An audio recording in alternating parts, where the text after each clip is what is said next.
ইঁচড়টা কেটে ইঁচড়টা ধুয়ে তুলে দিলাম।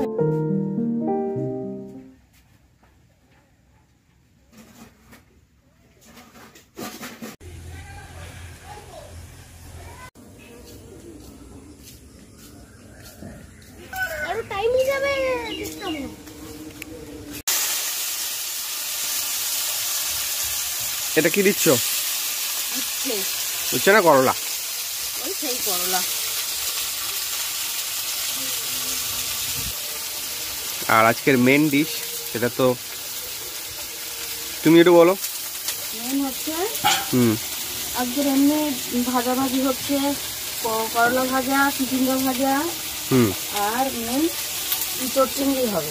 ইঁচড়টাকে দেখাও একটু। এই যে গাছের থেকে তারা টাটকা ইঁচড়, একদম 3-4টে কাঁঠাল গাছ আমাদের শুধু নিজেদেরই আছে, তারপরে তো মামাদের সবার আছে। তো ইঁচড় চিংড়ি, এই যে ইঁচড় চিংড়ি হবে, এটা হবে।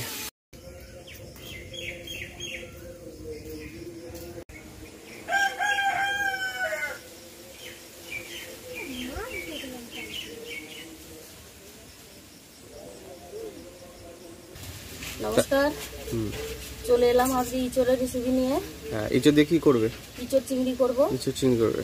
আর গাছ থেকে পাড়া সদ্য একদম কচি ইঁচড়। হ্যাঁ, এবার গাছের পাড়াটা দেখানো হলো না। এই যে আঠাটা এখনো ইয়ে হয়ে আছে। আজকের পাড়া। এবার অনেকে তো ইঁচড় কাটতে পারে না। তো ইঁচড় কাটার থেকে শুরু করে সবকিছু পুরো রান্না পর্যন্ত সবটাই দেখানো হবে, তাই তো আজকে ভিডিও? হ্যাঁ, তো চলো ইঁচড়টা কেটে নেওয়া যাক। ইঁচড়টা কাটবো বলে এই যে অনেকে আবার হাতে গ্লাভস পরে করলে কিন্তু ভালো হয়, তার কারণ আঠা লাগে।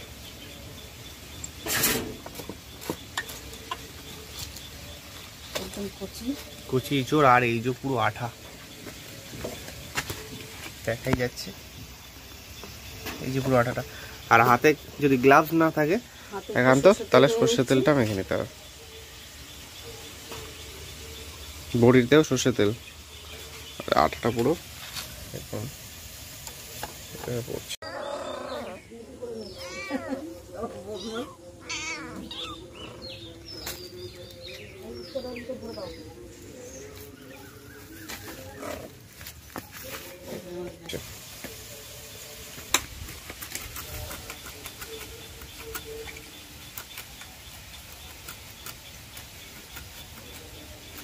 যে ইঁচড়টাকে মাঝখান থেকে প্রথমে 2 ফালি করে নেওয়া হচ্ছে, আর 4টে পিসে করে নিই, তারপরে ছালগুলো ছাড়ানো আর কি কিভাবে দেখিয়ে দিচ্ছি পরপর স্টেপ বাই স্টেপ। আঠা আর একদম কচি ইঁচড়, প্রচুর আঠা। কারণ কচি ইঁচড় নাহলে বুড়ো হয়ে গেলে কিন্তু একদম ভালো লাগে না।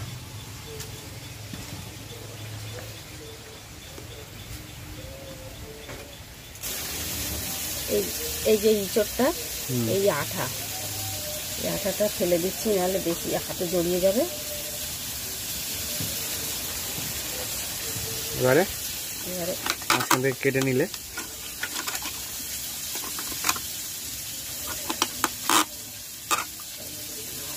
খেতে ধরো, মাঝখানে শিরাটা ফেলে দেবে। শিরাটা ফেলে দেবে, দিয়ে ছালগুলো ফেলবো।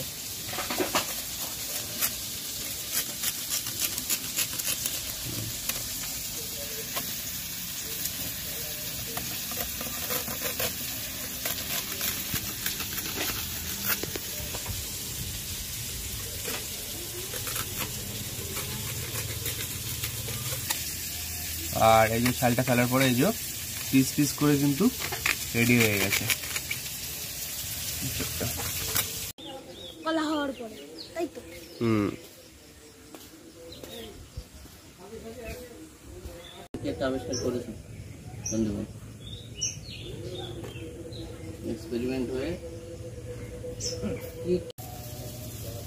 ইঁচড় কাটা তাহলে কমপ্লিট। হ্যাঁ, এই যে ইঁচড় কাটা কমপ্লিট।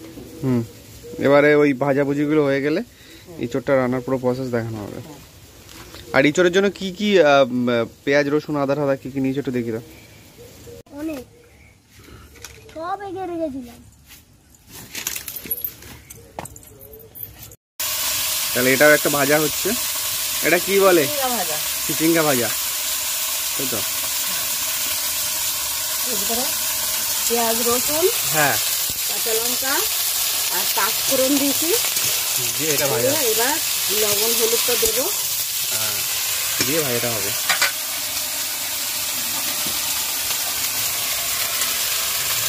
লবণ আর হলুদ, একটু হলুদ।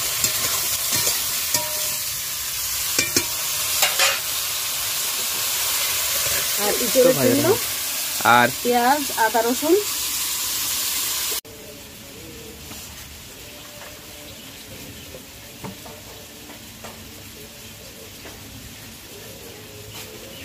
ইঁচড়ের জন্য পেঁয়াজ আদা রসুন বাটা আর ইঁচড়ের জন্য, হ্যাঁ, আর গুঁড়ো মশলা দেবো, জিরে গুঁড়ো, ধনে গুঁড়ো, এগুলো দেবো এখন বাটা।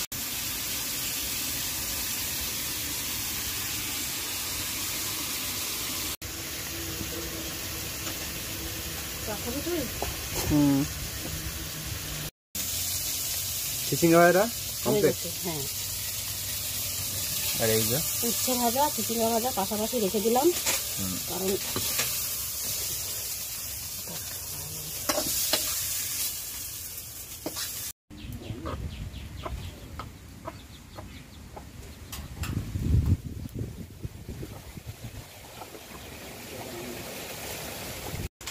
এবারে তাহলে আজকে মেন জিনিস ইঁচড়, সেটার জন্য এবার রান্নাটা খুব সুন্দর শুরু হচ্ছে। এবার ইঁচড়ের এই জলটা গরম দেবো, ইঁচড়টা সেদ্ধর জন্য। ইঁচড় সেদ্ধর জন্য জল গরম, তো গরম কড়াই ছিল, গরম কড়াইতে ওই জলটা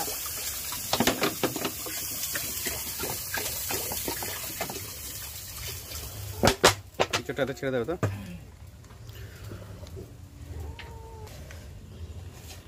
সেদ্ধর জন্য একটু লবণ দিলাম, আর কিছু দেবে? আর একটু হলুদ দেবো ইঁচড়টা সেদ্ধর জন্য।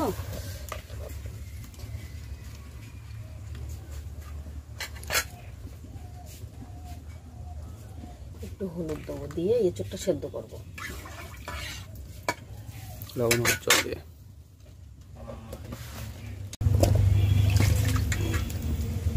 ইঁচড়ের জন্য পিস পিস করে রাখা আলু, এটা কি করবে? এটা ভাজতে হবে, একটু আলাদা হলুদ রঙের ফ্রাই করে নিতে হবে, ভাজা ভাজি করে নিতে হবে। ইঁচড়টা কেটে এই ইঁচড়টা ধুয়ে তুলে দিলাম। এবার জল ফুটে গেছে ইঁচড়ের, এই জল সেদ্ধ জলের ভিতরে এই দেবো, সেদ্ধটা করে নেবো। ওই জল ফুটানো জলের ভিতরে দিয়ে দিলাম। হ্যাঁ, ইঁচড়টা একটু হালকা ভাপ দিয়ে নেবো, নিয়ে তারপরে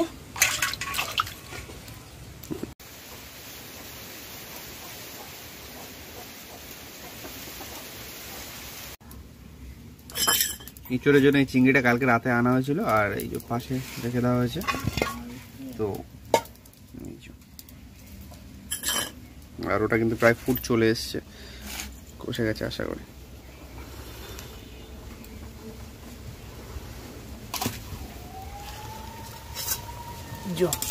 প্রায় নরম হয়ে এসছে, ইঁচড়টা তাহলে নরম হয়ে গেছে। আর এবারে ইঁচড়টা নামিয়ে রাখতে হবে, জলটা ঝেড়ে নিতে হবে। তো জল ঝেড়ে নি, কষাতে হবে। জল ঝেড়ে গেছে, কষাতে হবে। আর এই যে কিন্তু চিংড়িও রেডি। কড়াইটা আবার উনুনের উপর বসিয়ে পুরো শুকনো করে নেওয়া হচ্ছে। নিয়ে এবার করে রাখা ইঁচড় লবণ হলুদ দিয়ে আলুটা ভেজে নেবো, আর আলু ভেজে নিতে হবে। এবার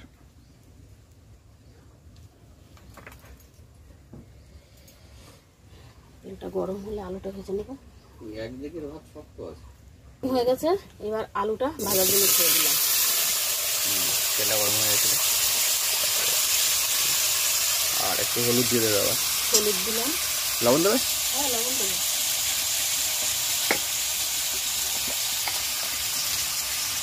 লবণ দিলাম, দিয়ে আলুটাকে একটু ভেজে নেবো। হয়ে গেছে। আর এই ইঁচড়ের পাশে, সেদ্ধ ইঁচড়ের পাশে আমি রেখে দিচ্ছি। এবারে মশলাটা কষাবো।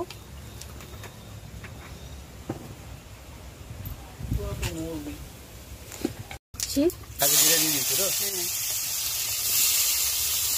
এবার এই আদা রসুন বাটাটা দিয়ে দিলাম।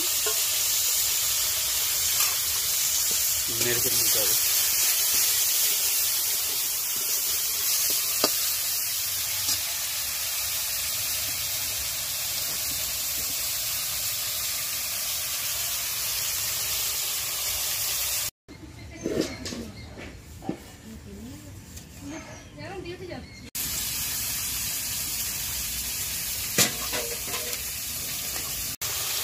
একটু প্যাকেটের থেকে জিরে গুঁড়ো দেওয়া হলো,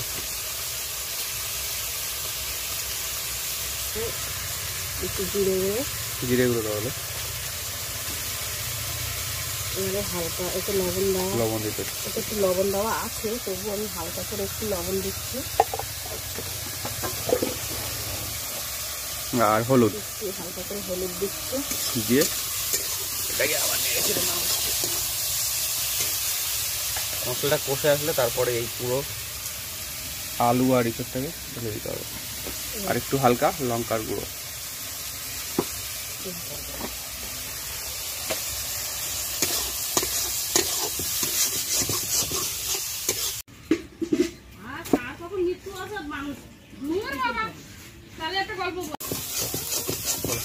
মশলাটা কষানো হয়ে গেছে, এবারে আমি ইঁচড় আর আলু ভাজাটা দিয়ে দেবে।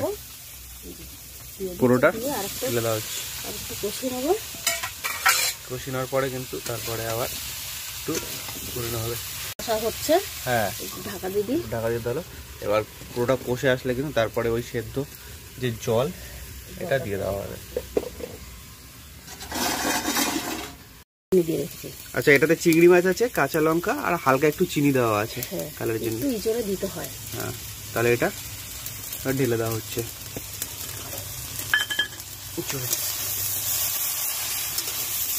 আর প্রায় কষে এসছে, তাই তো? এবারে কি জল ঢেলে দেবে?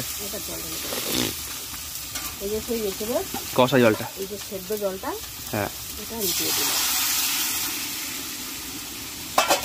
বাহ, এই বারান্দার পাখাটা, এবার এটা ঢেকে দিতে হবে, তাই তো? পাখাটা যে কেন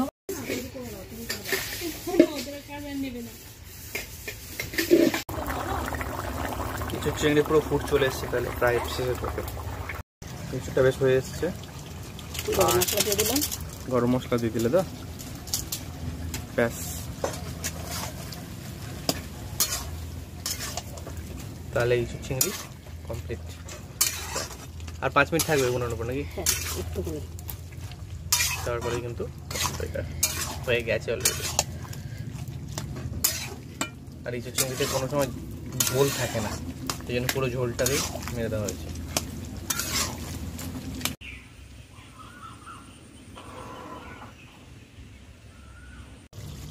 ইঁচড় রান্না কমপ্লিট। এবার আমি নামিয়ে নেবো। পাত্রে, ওই পাত্রটায় জলটা ফেলে দাও।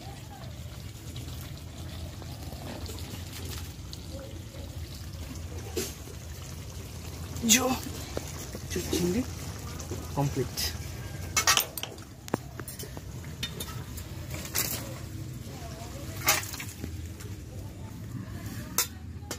আমি ঝোল রাখিনি, আর ইঁচড়ে ঝোল খায় না, থাকে না, চলে না। বসো। তাহলে ইঁচড় চিংড়ি আমাদের একদম কমপ্লিট। আর এভাবে রান্না করুন, খেয়ে দেখে জানান।